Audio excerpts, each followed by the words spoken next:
ખુશ ખોડાસર આપણી સાથે જોડાઈ ગયા છે. ખુશ, ગુડ મોર્નિંગ. સ્વાગત છે આપનું ને સપ્તાહનું છેલ્લું ટ્રેડિંગ સેશન. આ સપ્તાહની શરૂઆતથી ખુશ આપણે ચર્ચા કરી રહ્યા છીએ. તો સૌથી પહેલાં એક આપણા માર્કેટ પર સ્ટ્રેટેજી બનાવીએ પહેલાં ગ્લોબલ હેન્ડઓવર જોઈએ. ફરી સતત ચોથું સેશન છે યુએસ માર્કેટ માટે, જે ઘટાડા સાથેનું આપણને ક્લોઝિંગ આપી રહ્યું છે. લગભગ 5 થી 0.5% આસપાસ આપણને ઇન્ડાઇસિસમાં એક ક્લોઝિંગ જોવા મળ્યું છે યુએસ માર્કેટમાં. કઈ રીતે ઓવરઓલ જોઈ રહ્યા છો આ હેન્ડઓવર જે વૈશ્વિક બજારો આપણને આપી રહ્યા છે? Good morning. ડેફિનેટલી નાસ્ડેક ડાઉ જોન્સ આપણે જેમ એક વીકથી ચર્ચા કરતા આવ્યા છીએ, સતત ઘટાડો છે અને હજુ પણ વીકનેસ દેખાઈ રહી છે. ભલે રિકવર થાય છે પણ રોજ નવા લો બનાવે છે, એટલે હેન્ડઓવર તો વીક છે અને હજુ પણ સ્ટ્રેટેજી એક્ઝિટ વેસ્ટર્ન કન્ટ્રીઝ હજી મને લાગે છે મોટો ઘટાડો આવી શકે. મોટો ઘટાડો અહીંયાથી આપણને ગ્લોબલ ફ્રન્ટ પર અને જે રીતે સપ્તાહની શરૂઆતથી જણાવી રહ્યા છે કુશી ડાઉ જોન્સ નાસ્ડેકમાં વધુ પણ એક ઘટાડો જે આગળ વધતો દેખાઈ શકે છે. એફઆઈએસના ફિગર્સ આપણે જોઈ રહ્યા છીએ. ફરી બધા સેગમેન્ટમાં કુશ પોઝિટિવ છે. 1247 કરોડ કેશમાં ખરીદ્યા છે.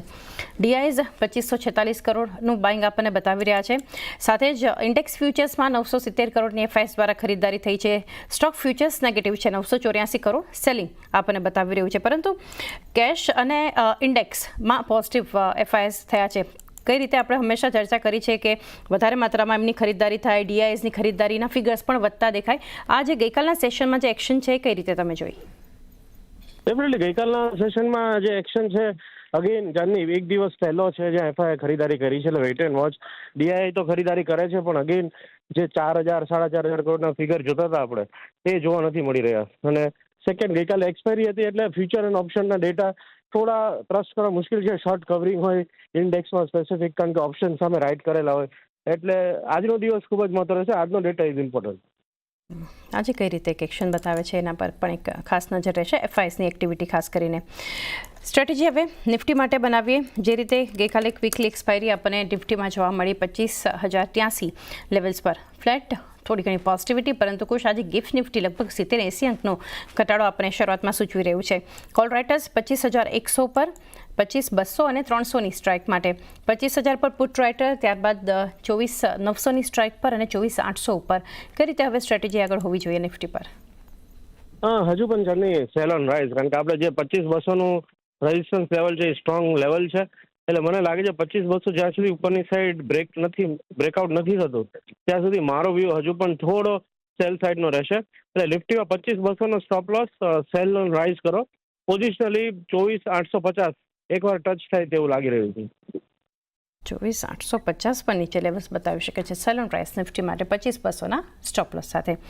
ત્યારબાદ બેંક નિફ્ટી માટે હજુ પણ લીડરશિપ ક્યાંક ને ક્યાંક ઓછી અથવા તો હજુ થઈ નથી. બેંક નિફ્ટીમાં 55,755 પર આપણને ક્લોઝિંગ જોવા મળ્યું છે કુશ ગઈકાલના સેશનમાં, જ્યાં કોલ રાઇટર્સ બેંક નિફ્ટી માટે એક્ટિવ હતા 55,800ની સ્ટ્રાઇક પર, 56,000 અને 56,200 ઉપર. પુટ રાઇટર્સ 55,800, 55,500 અને 55,000 પર આપણને જોવા મળ્યા હતા. તો હવે નિફ્ટી બેંક માટે શું સ્ટ્રેટેજી રહેશે? નિફ્ટી બેંક અગેન સેમ, સૌથી વધારે વીક મને બેંક નિફ્ટી લાગે છે. જેમ આપણે 2 દિવસની ચર્ચા કરીએ છીએ, 56,000ના સ્ટોપ લોસથી હજુ પણ બેંક નિફ્ટી પોઝિશનલી સેલ કરો.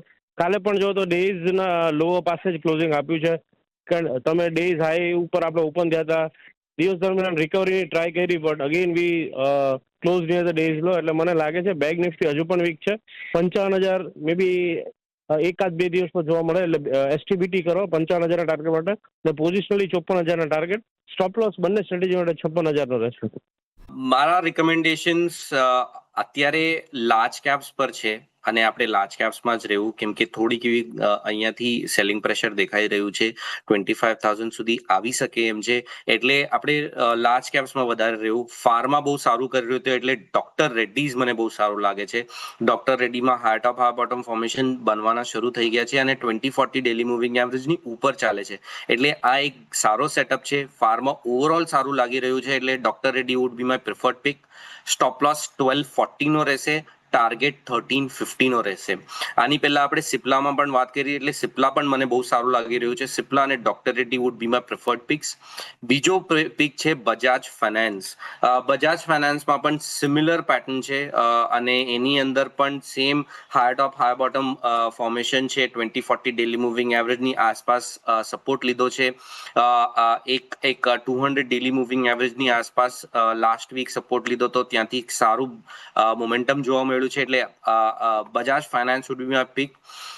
એક સ્ટોપ લોસ રાખવાનો છે 880 પર, સ્ટ્રિક્ટ સ્ટોપ લોસ, અને ટાર્ગેટ રહેશે 940 પર. એ ટ્રેડિંગ હાઉસમાં બે સ્ટોક છે જ્યાં ખરીદારીની સલાહ છે. એક તો નાયકા અમને કરંટ લેવલ્સ ઉપર ઘણું સારું લાગી રહ્યું છે. સ્ટોકે ઘણા સમય બાદ એના વીકલી જે પ્રીવિયસ સ્વિંગ હાઈ રેઝિસ્ટન્સ હતા એનો બ્રેકઆઉટ આ સપ્તાહમાં આપ્યું છે. તો એક પ્રાઇસ વોલ્યુમ એક્શન પણ સ્ટ્રોંગ છે. તો કરંટ લેવલ્સ ઉપર ટ્રેડિંગના પર્સપેક્ટિવથી 220 ના નીચે સ્ટોપ લોસ રાખીને ખરીદારી કરી શકાય છે 240 ના આસપાસના ટાર્ગેટ્સ માટે. અને જે સેકન્ડ પિક રહેશે એ નિપોન લાઈફ ઇન્ડિયા એએમસી માં રહેશે. ઇનફેક્ટ તમે આખું એએમસી સેગમેન્ટ જોશો, વેધર એચડીએફસી એએમસી હોય, નિપોન લાઈફ હોય, બિરલા સન લાઈફ એએમસી હોય, સો આઈ થિંક એએમસીઝમાં ટ્રેન્ડ ઘણું સ્ટ્રોંગ રહ્યું છે. જે પણ કરેક્શન્સ આપણને જોવા મળ્યા છે એએમસી સ્ટોક્સમાં લોઅર લેવલ્સ પર સારી બાઇંગ મોમેન્ટમ ફરીથી આવી જાય છે. સો અહીંયા પણ અમને લાગે છે કે ડાઉનસાઇડ ઘણું લિમિટેડ રહેશે અને એચડીએફસી એએમસી નિપોન લાઈફ આ બધા સ્ટોક્સ તમને આઉટપરફોર્મન્સ કન્ટિન્યુ કરતા જોવા મળશે. નિપોન લાઈફ કરંટ લેવલ્સ ઉપર ખરીદારી કરવાની સલાહ છે ટ્રેડિંગના પર્સપેક્ટિવથી. ત્યાં 855 ના નીચે સ્ટોપ લોસ રાખવાની સલાહ રહેશે અને 915 ના ટાર્ગેટ છે.